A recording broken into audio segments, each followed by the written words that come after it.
ছাড়ে না, কিছু করে না।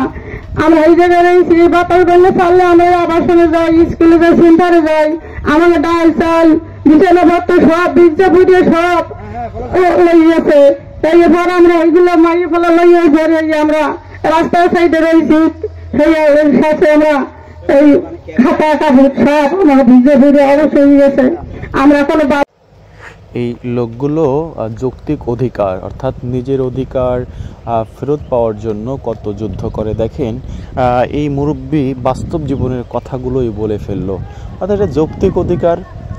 2015 সালে তাদের রক্তে ঘামে ভেজা তাদের যে ভিটে মাটি, এই ভিটে মাটি আশুগঞ্জ কোম্পানি কর্তৃক তাদের গ্রহণ করা হয় কলাপাড়া উপজেলায়। কিন্তু সেই 2015 সালের পর থেকে 2017 সালে এসে তাদেরকে একদম ফুল উচ্ছেদ করা হয়। গ্রামের যে রক্তে ভেজা যে গ্রামের যে মাটি ভিটা, সেখান থেকে সেই মাটি ভিটা রক্তে ভেটা মাটি তাদেরকে ফেরত দেওয়ার কথা বলেছিল যে আপনাদেরকে খুব শীঘ্রই হয়তো আবাসনে আপনাদেরকে দেওয়া হবে, অথবা আপনাদেরকে সুন্দর জায়গা দেওয়া হবে, বিল্ডিং করে দেওয়া হবে, নানানবিধ কথা বলেছে। অর্থাৎ 175টি পরিবার সেই 2017 সাল থেকে বিভিন্ন পলিথিন রোডের সাথে, রোডের পাশে এরকম কষ্ট করে তাদের সময়টা কাটিয়েছে এবং এখনও কাটাচ্ছে। অর্থাৎ তাদের পরিবার পরিজনের সদস্যরা, ছোট ছোট ছেলেরা মেয়েরা, তাদের যে অবস্থা, একটু রোদ বৃষ্টি হলেই তারা কষ্ট পায়। তাদের দুঃখ যেন সরেই না। এই তাদের 175টি পরিবারের সদস্যরা কেউ যার সামর্থ্য আছে সে সামর্থ্য অনুযায়ী একটা শহরে ভাড়া থাকে, আর যার সামর্থ্য নাই সে পলিথিন দিয়ে একটা ছোট বেড়িবাঁধের আশেপাশে রোদ বৃষ্টি ঝড় উপেক্ষা করে তার সময়গুলো কাটায়। সবচেয়ে দুঃখের কথা হলো এক মহিলা তার যে কয় টাকা বাড়ি বাবদ পেয়েছিল, সেই বাড়ি বাবদে যে টাকা দিয়েছিল, অর্থাৎ কাঠা দিয়েছিল 3000 টাকা, সেই কাঠা 3000 টাকা নেয়নি, সেই টাকাটা অল্পতে শেষ যাওয়ার পর থেকে তিনি এখন অসহায়, তিনি এখন রাস্তায় বসে পড়ে আছে, তার দেখার কেউ নেই।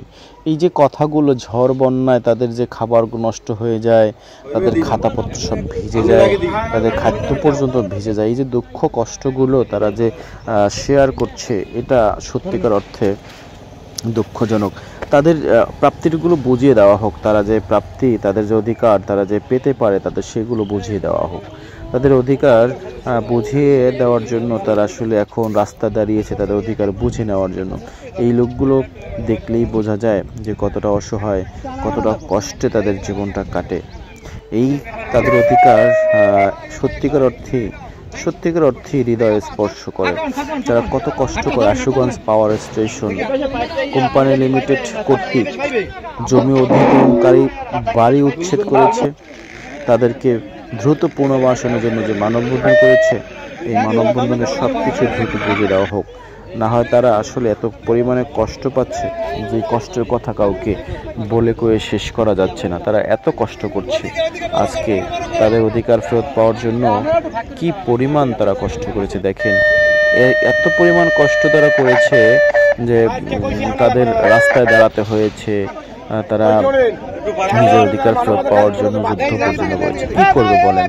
তারা তো এদেশের নাগরিক, এদেশের যৌক্তিক আন্দোলন করতে গেলেও অনেক সময় রাস্তায় দাঁড়াতে হয়।